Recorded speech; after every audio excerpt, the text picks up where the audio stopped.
Hi folks, I'm Nicole with Asheville Wellness Tours, and I'm excited to bring you the latest episode in our weekly series, Bite-Sized Moments of Zen, an invitation to pause wherever you are and whenever you can, and enjoy practices, tips, insights, and more with local wellness experts. From our living rooms in Asheville, North Carolina to yours, we're really excited to have you. Today I'm interviewing Pam Granger Gale, the owner of Majik Studios and a professional marbler. This artist is sharing with us today a meditative marbling demonstration. Before we settle into that meditation, we'll learn a little bit about the person behind the practice and discover how Pam followed her passion to bring marbling to the greater community and to us today. Thanks for being here. I hope you enjoy. Hi, Pam. How are you? Oh, this is so much fun to see you virtually. I feel like we're in person, but for right now, this is how it's going to be, and we're going to enjoy every moment of it. That's right. Yeah, I'm really excited to chat with you specifically about your business. I feel like as we've all gotten to know each other in this community, we know little bits and pieces, but I'm very interested to know what you do, if you can share with all of us, and how you came to do it. I'm not sure I know the full story, so bring it on. Okay. Well, I am a marbler, and marbling is a 17th century process of floating paint on a thickened water surface. And I came to love this about 30 years ago when I was living on Hilton Head Island, South Carolina. I was running an art center down there called Creation Station, spelled with a K. And I was in charge of programming for that facility. And so when I took this short 2-hour program, I don't know, something clicked with me and I found a new love. It was marbling. It was so easy. It was spontaneous. It was relaxing and meditative. And it was just so much fun to do. It was amazing. So I brought a program of marbling into the center, and we, during summer, would offer it twice a week on Mondays and Wednesdays for 2 hours. People could come in. We were kind of messy and sloppy back then. It was not as neat and tidy as I am today, but we would have these big, huge trays, and people could do t-shirts, and we slid newspaper in there and just kind of folded the sleeves over and folded the top and bottom in. They had this big rectangle of marbling on the front of their shirt, and we rolled it up in newspaper and sent them on out the door, and they were happy. And we started building that program over the 7 years while I ran that center, and it was a fabulous program. People came back year after year, and it was great. It was the most fun I'd had. But then stop and fast forward to, you get married, you have a child, you want something better for your child. So we left Hilton Head Island in the summer of 1996 and moved up to Asheville, North Carolina. The typical, we're moving to Asheville. We know nobody, we have no friends, we have no jobs. So we landed in T.C. Robertson School District and got my son, Ashby, into kindergarten that very next week. And then we set about finding jobs. So in my former life, I was an elementary art teacher. I took a detour while I was at Hilton Head because I wanted to see what else was out in the world besides teaching in public schools. So I then came back to teaching. I interviewed for a job in Transylvania County as an art teacher, and I was hired in 1999. I worked, traveled back and forth for 17 years from Asheville to Brevard to teach elementary art, which I loved. However, I had in the back of my mind that I wanted to retire early, and I knew through the school system there was no way for me to get the retirement goals that the state had set out for you to have. So what I did was said, okay, I'm going to do this, this, and this. And by this year, I'm going to early retire because I could. I reached a magic age, as I always say. So I did that. And in the back of my mind, what was there was opening a teaching studio here in Asheville, because Asheville had the demographic and has the demographics of residents and tourists that come to visit Asheville. So in March of 18, I opened Majik Studios, and that's in the South Slope area in the Refinery Creator Space on �𝐜𝐡 Avenue. And I have developed a thriving business catering to tourists for my classes and then to residents as well. And I work with wonderful artists that also offer classes that I can't offer. I hope that's a short nutshell that I gave you what I do and where I am today. Yeah, I love that timeline that it's you discovered almost by accident a new passion. You put it aside for responsibility and routine. And when the time was right, you not only rediscovered the passion, but were able to pursue it and are now sharing that with others, which is a beautiful thing. Correct. And then I have perfected my skill. As the time's gone on, I've taken classes with Jenny Moreland, Judith Beers, Regina and Dan St. John's. Those are the well-renowned marblers of the time right now. So I'm connecting with more people that are more knowledgeable, and they humble me in what they had to do to learn this skill and this trade and craft. Of course, there's community for nearly everything. A marbling community didn't really cross my mind as a niche within the artist community in general. That's really beautiful. Another way to connect not only with your passion, but with other people who share it is great. Yeah. Perfect. I'm wondering what, I see some things on the wall behind you. When you say marbling, I know you mentioned the t-shirts. What else can you make with this marbling? Okay, you can marble scarves, as you can see to this side of my screen. You can I'm going to turn this just a little bit because there are a couple more scarves over there so that you can see the scarves. And next to the scarves is a necktie, and that's an upcycled necktie. And as long as you treat the fabric with alum, that's like a freeze frame for anything that the fabric touches, and especially for the marbling. The marbling paint sticks to the alum in the fabric, and it bonds. And then after a curing period of time, then it can be washed and worn just like anything else.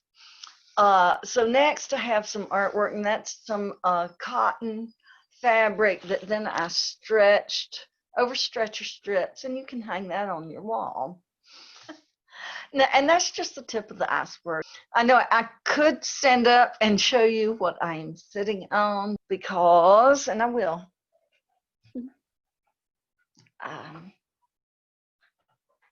Ooh.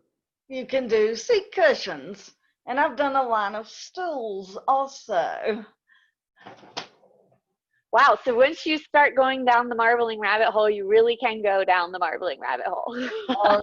Nothing is safe. Oh, you want to know, nothing is safe. Okay.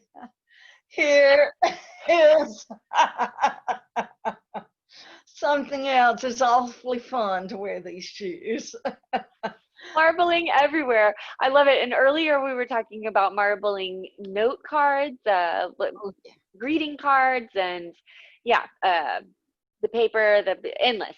So yeah, it's limitless. And I'm wondering if we can circle back to what you're doing, and I'll ask why you're doing what you're doing. What is at the heart of your mission in sharing marbling with the world? I just love it. And as a teacher, when I'm teaching, I love seeing what people do with the instructions that I give them, because what I'm thinking doesn't match what they're thinking. And through the use of colors and through drawing techniques with the marbling paint floating on the surface, beautiful designs come out of it. And it is very, relaxing and meditative. And to me, it's just cheerful to see somebody create something and then be so amazed that they've created something. I can't tell you how many times I've had people come in and say, I'm not creative. She's the creative one. And I look at them and say, oh, I'm glad you're here. You're my type of person, because they walk away with some of the most dynamite things ever. They have no inhibitions. They don't have any back knowledge of art and techniques and have a preconceived plan in their mind. They just come at like, oh, let me try this and try that. And they do that. And then they're amazed that they've done it. And a lot of times, they say, oh, I can't draw anything. I said, good. You don't need to draw. You just are going to do this and that and, go with the flow and be flexible. And boom, they have something wonderful that they have created. And they leave so happy and proud. So they really leave with a memorable piece from Asheville. And they will again when we get back up in these in-person classes. In the meantime, one thing that I'm doing is every Wednesday at 3 p.m. on Facebook, on my Majik Studios Facebook page, I offer 30 minutes of marbling, just live marbling. I'm just doing things. Sometimes this past week I did a flower garden and the Van Gogh Starry Night interpretation through marbling. So that was fun. And so it's fun for me because I use that time as like I'm teaching again. And that's what I really miss, is the interaction with people. And so I am just talking to the camera like everybody's there and having fun. That's great. Well, I will be linking to ways that people can connect with you beyond this interview. So I'll be sure to include the Facebook profile so folks can tune in on Wednesdays and have a marbling meditative moment and demonstration, which is a good segue actually into what you're sharing with us today, which is a few, actually, we're going to weave in a few marbling demonstrations. And what I'm very excited about is for folks to see the different patterns that emerge. I hope that everyone will enjoy this opportunity just to watch some creation take place and some mystery and enjoy a meditative moment. For me, it's very soothing to watch another person create. And then afterwards, we'll talk about some upcoming ways that maybe they can participate in marbling at home. But for now, I hope you all just get into a comfortable space, take a deep breath, and enjoy. Hello, are you ready for some marbling? Some relaxing marbling? I know I am. So let's get started. The tray has been skimmed. So now I'm going to start applying some colors. Just sit back and relax.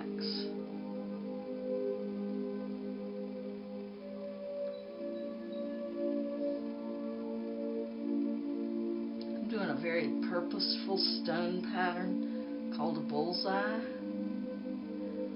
So I'm going to layer colors upon colors in this pattern.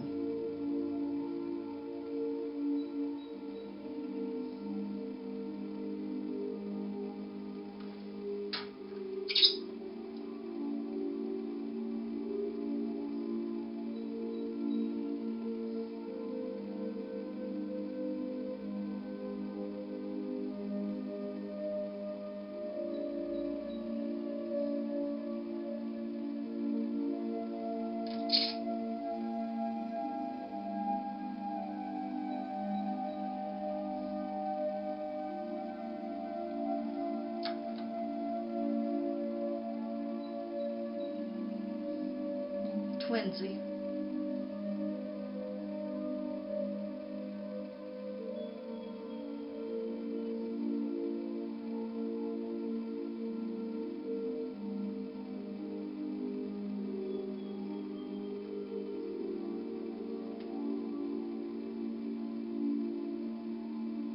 Leo is behaving nicely this morning.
marbling paints are supposed to float side by side separately and not mix with each other.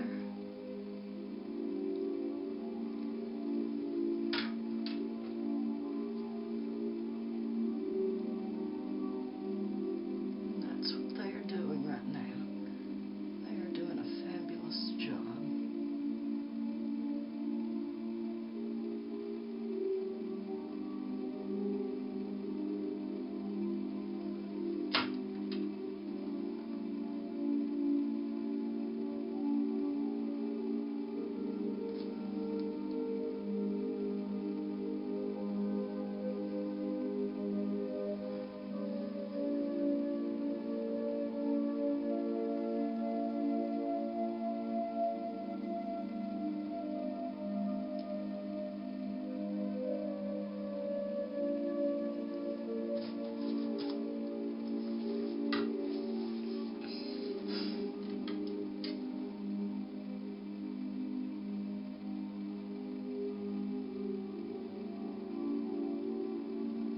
Trying to add some light colors now to make this pop.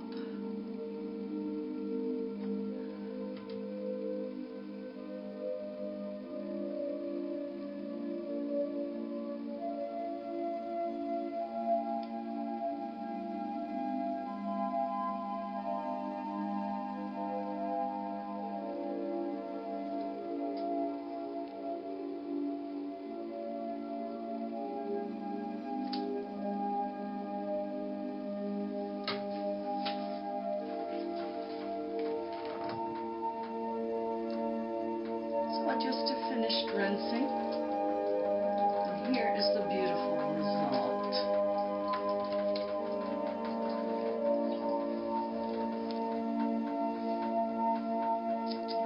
I'm very pleased with that. All right, let's do something a little looser and a little bit more fun right now.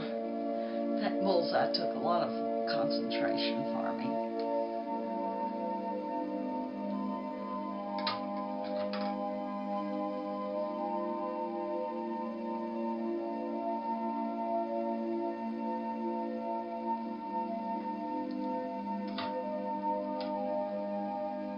So I'm just sprinkling the paints randomly on. This is my method. I call it shaky hand. I wonder if you can figure out why.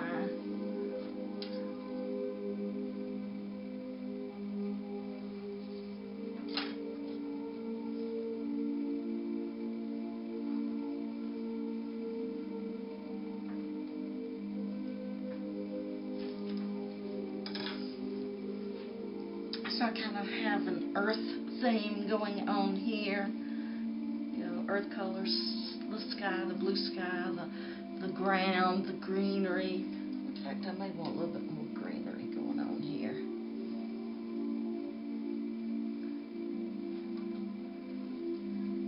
So then I think I'm just going to use some of these rakes and just rake through it.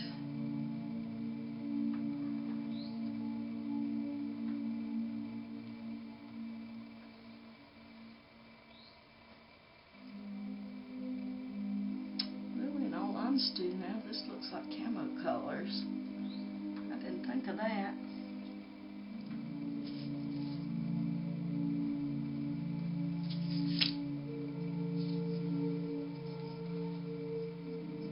I'm going to leave it just like it is.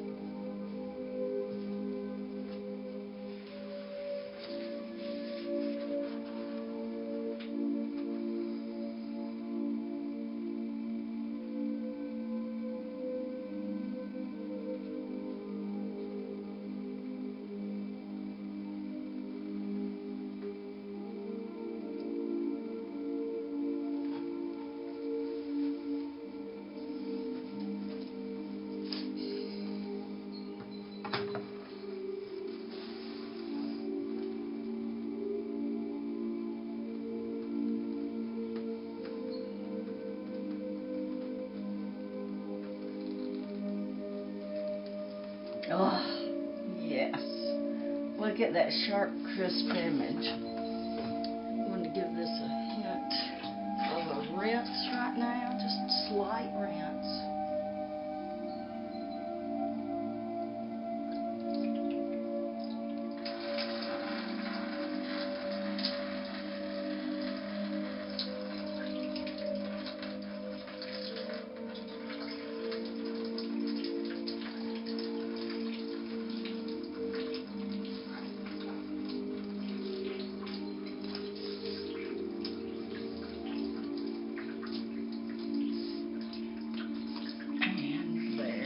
The result. Okay, I'm going to try a quicker bullseye.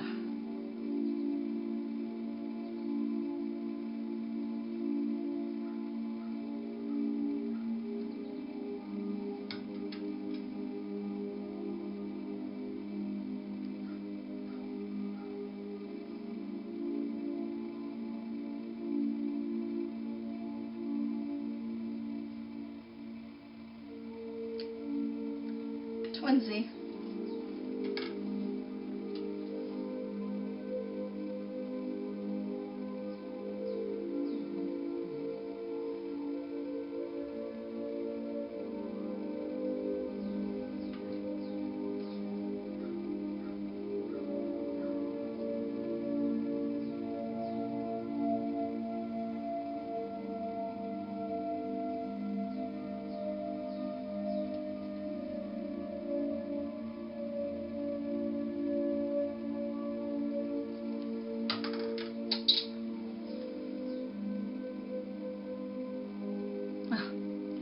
About that top corner, keeps allowing some little twins to happen.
Those two twins.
Okay, so what to do now?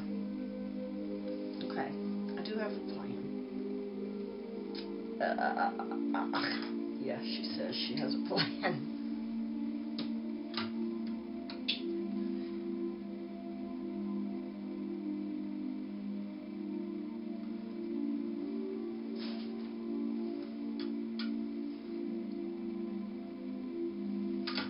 course, you're like children. I say that a lot, but it really is true. Some act up, some work beautifully, some float beautifully, some just want to be bossy and take over the tray. So you just kind of have to be real careful about how you put the colors on the tray.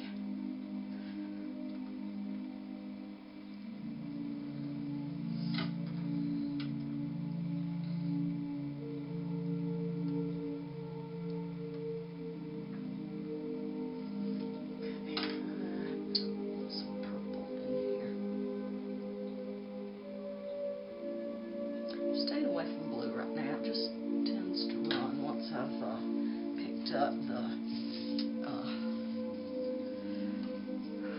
piece.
Okay, yeah, I'm gonna work it the way I want to.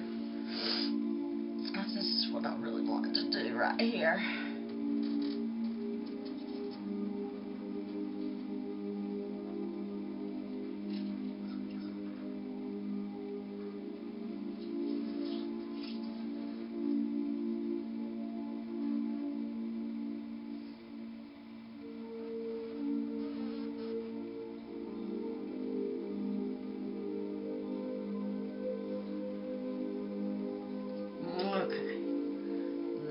Was what I was wanting, and I worked it, and I made it work for me.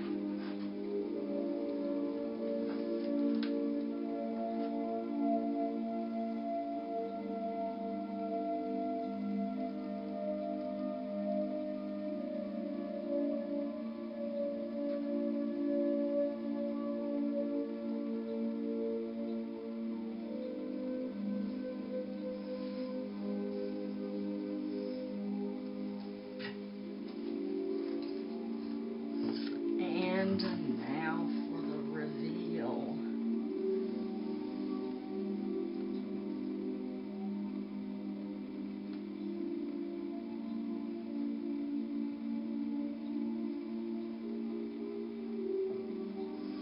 Oh yes, I wanted to end with something this awesome. Thank you for that, Pam. Beautiful creation. You're more than welcome. I hope everybody is just wonderfully relaxed right now. I am, and I appreciate that there are opportunities to take breaks on Wednesdays with you on Facebook Live, again, just as a reminder. Mysterious. Yeah, So, spontaneous, mysterious, creative. Marbling is very exciting. Who knew? I didn't know. You knew, but I didn't. I know I try to share my love, but you know, I don't want to inundate everybody with that because not everybody's interested in what I love. Well, what a wonderful time to sample a few different things, just like you, happening upon an exciting new passion almost by accident. That's one of the more uplifting stories and trends that I've heard during these really tough times is that people are discovering new passions and new creative ways of expressing themselves and ways to spend their time. And I just really appreciate you coming on today to share your passion with us and letting us sample a little behind the scenes look into the world of marbling. And I look forward to seeing you again with paper making and beyond, and in person when I can give you a big old squeeze. Oh, And yeah, till then, I'm trying to make the little heart thing. it's Yeah. a good one. Yeah, I will very much look forward to seeing you soon, and hope you are well until then. Same here, Nicole. Take care of yourself, and thank you for having me on. Yeah, thanks for spending time with us.